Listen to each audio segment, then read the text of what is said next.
दोस्तों, एक लड़के की शादी होती है और उसे बहुत खुशी होती है कि उसकी बीवी जो है उसके मोहल्ले में सबसे खूबसूरत बीवी उसको मिली थी।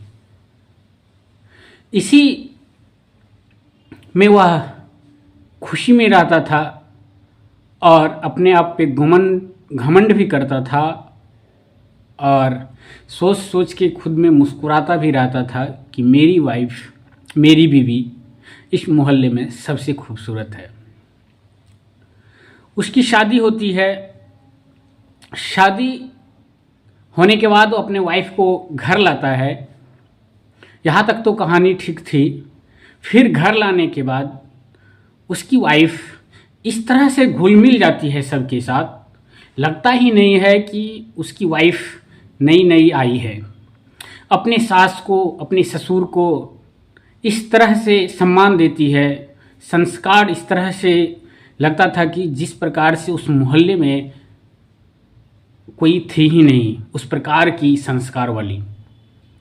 लड़के भी खुश, घर वाले भी खुश और वाइफ उसकी जो है हर कदम पर अपने हस्बैंड का ख्याल रखता था। अपने सास ससुर, समय पे खाना देना, समय पे सास ससुर को दवाई देना, ये सब सिलसिला करीब एक सप्ताह तक बहुत अच्छे से चला। इसमें कहीं कोई समस्या नहीं हो रही थी। बात फिर होती है दोस्तों, एक सप्ताह के बाद बीवी बोलती है, देखो मैं थोड़ा ब्यूटी पार्लर से आ रही हूँ। तो बोलते हैं कि जो कई दिनों से, एक सप्ताह या से ज़्यादा हो गया है, मुझे ब्यूटी पार्लर जाना है, खूबसूरती में थोड़ी कमी हो गई है। तो फिर हस्बैंड बोलते हैं कि अरे इतनी खूबसूरत तो हो, दिख रही हो, अच्छी दिख रही हो, तो फिर इसमें ब्यूटी पार्लर जाने की क्या ज़रूरत है? तुमको तो भगवान इतना अच्छा बनाया है, तो समस्या तो नहीं है।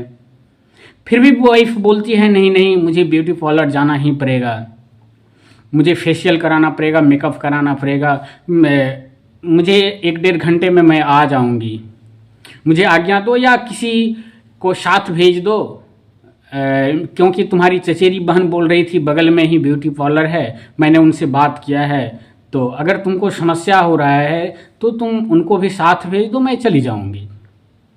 तो इस बात पर उसका हस्बैंड जो है अपनी चचेरी बहन को उसके साथ अगले दिन जो है भेज देती है और कहती है जाओ इसको ब्यूटी पार्लर लेके जाओ, जो बगल में मार्केट में है अपना ब्यूटी पार्लर, उसी में इसका जो है फेशियल करा दो या अपना ये, फिर दोनों जो है घूम फिर के आ जाना। इस प्रकार वाइफ एक बैग लेती है, बैग में कुछ सामान भरती है। वह जो है सामान भर के बैग लेकर मोबाइल हाथ में लिए हुए उसकी चचेरी बहन के साथ ब्यूटी पार्लर चली जाती है। ब्यूटी पार्लर जाने के बाद उसकी चचेरी बहन से नई नवेली दुल्हन बोलती है कि देखो तुम थोड़ा सा नाश्ता उस्ता लेकर आओ, मुझे थोड़ी भूख लगी है, तो अगर तुम नाश्ता लेकर आओगी मैं तब तक यहाँ पे जो है अपना फेशियल बनवा रही हूँ, तब तक तुम लेकर आओ। इस तरह से उसकी दूल्हे का जो चचेरी बहन है वह नाश्ता लेने के लिए चले जाती है। इधर वह दुल्हन एक बड़ी कांड कर देती है। दुल्हन क्या करती है, अपना मोबाइल ऑफ करती है और वहाँ से रफू चक्कर हो जाती है। ये रफू चक्कर हो जाती है। उसके बाद 3-4 घंटे समय बीतने के बाद भी वह लड़की वहाँ पे आती है, नाश्ता उस्ता लेकर यहाँ ढूंढती है, नहीं मिलती है, फिर घर चली जाती है। फिर उस अपने भाई को बोलता है कि देखो मैंने उसको बहुत सारा ढूंढा, वहाँ पर बोली कि नाश्ता लेकर आओ, मैं नाश्ता लेकर आई, लेकिन वहाँ पे नहीं है। फिर वह लड़का क्या करता है, उस ब्यूटी पार्लर के पास आता है और उसको ढूंढता है। 3-4 घंटा ढूंढता है, 4 घंटा 5 घंटा, और उसके मोबाइल पे लगातार फ़ोन करता है और उसका मोबाइल उधर से बस एक ही जवाब देता है, जिस व्यक्ति को आप संपर्क करना चाहते हैं उसका मोबाइल ऑफ है। अब लड़का परेशान, दूल्हा परेशान। एक तो इतनी खूबसूरत बीवी मिली थी, ऊपर से ये क्या हो गया, मोबाइल ऑफ क्यों आ रहा है। तो फिर इन्होंने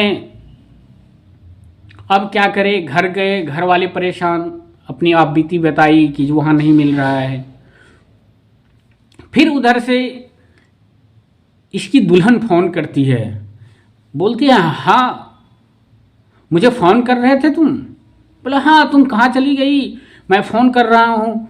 तो उधर से जवाब आता है, लड़की बोलती है, दुल्हन बोलती है, देखो अब मुझे ढूंढने की प्रयास तुम मत करो, मैं किसी और के साथ चली आई हूँ, मैं तुमसे प्यार नहीं करता हूँ, मैं ज़बरदस्ती तुम्हारे साथ शादी हो गया है, मैं अपने प्रेमी के साथ भाग गई हूँ। तुम मुझे ढूंढने का प्रयास मत करना, तुम मुझे खोजने का प्रयास मत करना। इतना सुनते ही लड़का परेशान, हैरान हो जाता है, टेंशन में आ जाता है कि ये क्या हो गया।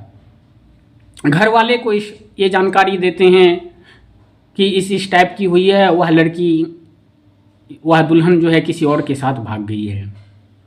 इसके बाद घर वाले भी परेशान, हैरान हो जाते हैं। फिर उनको वो फ़ोन करते हैं जिन्होंने इनका शादी करवाया था, उनका भी मोबाइल स्विच ऑफ मिलता है। फिर ये लोग घर आते हैं, घर में अब कुछ सामान ये लोग ढूंढते हैं, देखते हैं कि जो अलमारी खुली हुई है। जब इन्होंने अलमारी चेक किया तो देख रहा है कि उसमें सोना गहना जो है वो भी गायब है। उसके साथ उसमें कम से कम 27-28 लाख रुपया पड़ा हुआ था, वो भी गायब था। अब तो इस परिवार पर एक बड़ी कहर टूट पड़ी। एक खूबसूरत दुल्हन इतनी बड़ी कांड कर गई। अब तो समझो क्या हो गया। अब इस दूल्हे की चेहरे देखने वाली बात थी, कितनी समस्याएं उसके घर में शुरू हो गई। उन्होंने फिर पुलिस स्टेशन गया, ये मामला जो है गुजरात की है, और उन्होंने पुलिस में एक कंप्लेन किया है कि इस तरह की बात हुई है। सारा डिटेल जब पुलिस को दिया गया है तो पुलिस उस लुटेरी दुल्हन को खोजने में लग चुकी है। अब देखने वाली बात है दोस्तों, कब तक इस पुलिस जो है इस मामले को सॉल्व करती है और उस लुटेरी दुल्हन को खोजने में कामयाब होती है। आप भी सतर्क रहें, सचेत रहें। इस प्रकार की घटनाएं से ज़रूर कुछ सीख मिलती है, तो इसीलिए वीडियो को ज़्यादा से ज़्यादा शेयर कीजिएगा। धन्यवाद।